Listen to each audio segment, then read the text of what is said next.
Hey there, it's Jen. We're just gonna do a quick 10-minute post-walk or post-hike stretch this morning. So we're gonna dive right into it. So come into a comfortable seat, whether it's cross-legged or you wanna be on your shins. And we're just gonna begin with a few deep breaths. So bring your arms down by your sides.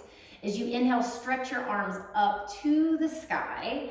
And as you exhale, bring your palms to touch and bring your hands right down through your heart center. So let's do that twice more. Inhale, sweeping the arms up, just starting to connect breath with movement.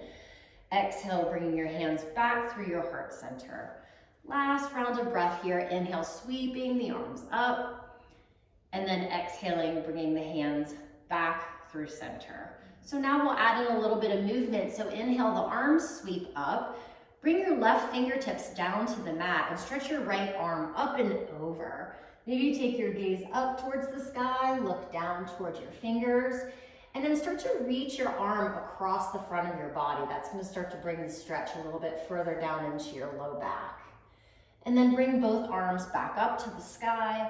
You bring your right hand down, stretch the left arm up and over.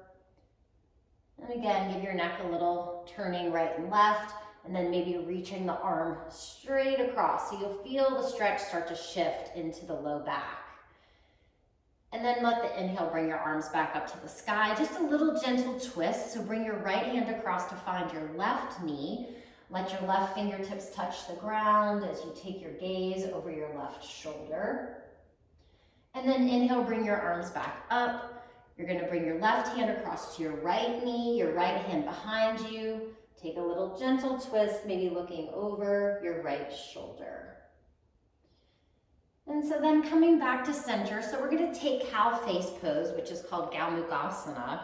So basically you're going to be stacking your right knee on top of your left. Sometimes it's helpful to come up onto your hands and then you can sit on back and then bring your heels towards your hips. So a lot of times you may have a lot of space between your knees. So if you want to put a blanket there or if you want to put a block there, that's also very helpful.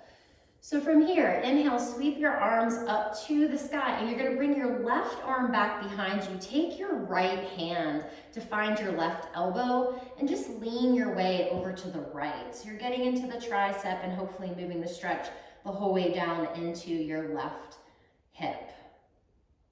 And then bring yourself back up. Now releasing the elbow, maybe reach your right hand behind you, interlace your fingers, or even use a strap or find your shirt. Just take a moment here to open up across the chest, press your head back into your arm. Just one more breath. This is kind of the traditional full cow face pose, Gomukhasana. And then go ahead and release your hands and just walk your fingertips forward, starting to fold forward towards your thigh. And keep pressing your sits bones back to the ground. So you're going to feel this in whatever way your body is going to allow you to move toward, right? So the further you go, the more intense it's going to be. The further you stay away from the intensity, right, the stretch isn't going to be as deep. So it's totally up to you. So from here, you're going to squeeze your right knee in and plant your right foot down for a little twist. Bring your right hand behind you and bring your elbow, wrap it around the knee, reach up through the crown of your head. You may choose to slide your tricep across to your thigh. That's going to give you a little bit more of a push and a little bit of a deeper twist. Take a nice deep breath in. Let your head just go right and left, relax your jaw. And a nice deep, deep breath out. And so then from here, you're going to take your right leg, slide it out into like a straddle. So your left foot should be here. It's like you're creating the shape of a tree, right? As if you're in the tree and traditional yoga tree pose. Now turn your torso so it's facing, your heart is facing towards your right toes. The left hand comes down to the mat, right hand comes down to the mat, the left arm sweeps up. You're going to reach over and across the body. So you're reaching outside of your right leg. Maybe you find the outer calf. Maybe you find the pinky toe side of that right foot. And then turn your head to the right. Maybe bend your left elbow as you fold in a little bit further. And keep drawing your right toes back toward you. So you're getting into your hamstring. So one more breath here. And you can always hold these longer hip paws, totally up to you. Bring yourself back up. Now you're gonna bring your left hand up and back behind you. So it's gonna come right behind your sits bones, right behind your sacrum. Shift your weight forward into your left shin and then plant your right foot down as you lift up into gate pose and stretch wide open along the right side of your body. Nice. And then you're just gonna slowly bring it down. And then extend your left leg out. So now you're out into a straddle. So flex into the feet and then go ahead and point the feet and notice how the stretch now comes into the tops of the ankles, into the shins, especially if you have some shin splints that you might be working with, just wanting to get into that area of the leg as well. And then go ahead and flex the feet once again. And as you do, notice the stretch will come into your calves and more up into your hamstrings. So go ahead and point the feet once again. And then give them a nice flex. Nice. Bring the hands forward. Press your fingertips into the ground or into the mat. So you're really anchoring yourself back into your sits bones as you walk your hands forward. And you can play with kind of rounding your spine here. Bring your chin to your chest, feel a little cat stretch. And then a cow pose as you pull your heart through and let the belly sway towards the ground.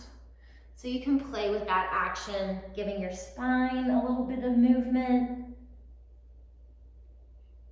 And then again, play with pointing and flexing the feet.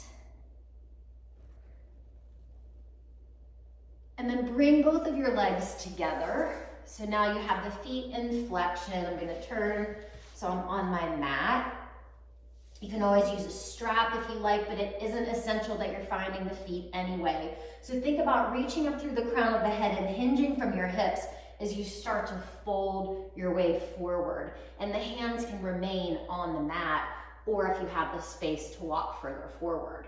So again, playing with pointing and flexing the feet and just noticing how you're shifting the stretch from the front of the legs to the back. And just finding what makes the most sense for you. You might find a place that feels really kind of stiff that you want to hang out in, or you may just play with moving back and forth. So just another breath here. You're going to slowly walk yourself back up. Now we're going to shift into the second side. So this time we're going to bring the left knee, stack it on top of the right if it feels good to bring your hands forward, and then you can come back and have a seat. So this time we're going to bring the right arm up. You're going to reach for your right elbow and then start to lean and tilt your way over to the left. So just finding a little tricep opening down the whole way through your side waist, down into your hip. And as you bring yourself up, you bring your left hand now back behind you. Maybe find the shirt, find the fingertips, find a strap. And think about pressing your head back into your arms so you have a really nice long spine. The closer the heels are to your hips, the less intense this pose is. If you move the heels further away, you're gonna feel a lot deeper into your hips. So one more breath to be here. And then go ahead and release the hands. Start to walk them forward so you're coming into your forward fold in this hip opener. So again, always just being aware, both sides are different. See how this feels in your body. Take a deep breath in and a deep breath out. We slowly start to press ourselves back up. Plant the sole of the left foot. You're gonna bring the left hand behind you, sweep that right arm around, maybe crook of elbow, wraps around the knee, or you slide and bring the tricep onto the thigh, and you can take the gaze back over the left shoulder. Just getting your body to move in lots of different directions versus that straightforward action when we walk or hike. And then as you unravel, you're gonna slide the left leg out, sole of the right foot finds the inner thigh, turn the torso so you're facing towards your left toes, reach your right arm up and start to reach across that left leg. So again, maybe you find the outer calf, maybe you find the blade of the foot. Keep the spine nice and long. Turn your head and your heart towards the left, and maybe you bend the right elbow as you fold a little bit deeper in. So just a few more breaths here. And we're gonna release it by going into gate pose like we did on the first side. So the right arm's gonna sweep up and back behind you. You're gonna lift yourself up and over, stretching from the foot the whole way out through the fingertips. And then bring yourself back down. Straighten both of your legs out in front of you. Give them a nice shake. Bring your hands behind your back. Squeeze your shoulder blades. So you open up across the chest, point the toes, flex the toes, begin to kind of fold forward so you're getting a nice heart opener, finding some space across the chest. Drop your chin to your chest. And then release the arms, sweep them up to the sky. Bring your hands to your heart center, come back, have a seat. And that's all I have for you today. Hopefully you feel a nice stretch after your walk or your hike, and I hope to see you next time. Hit the subscribe button if you haven't yet.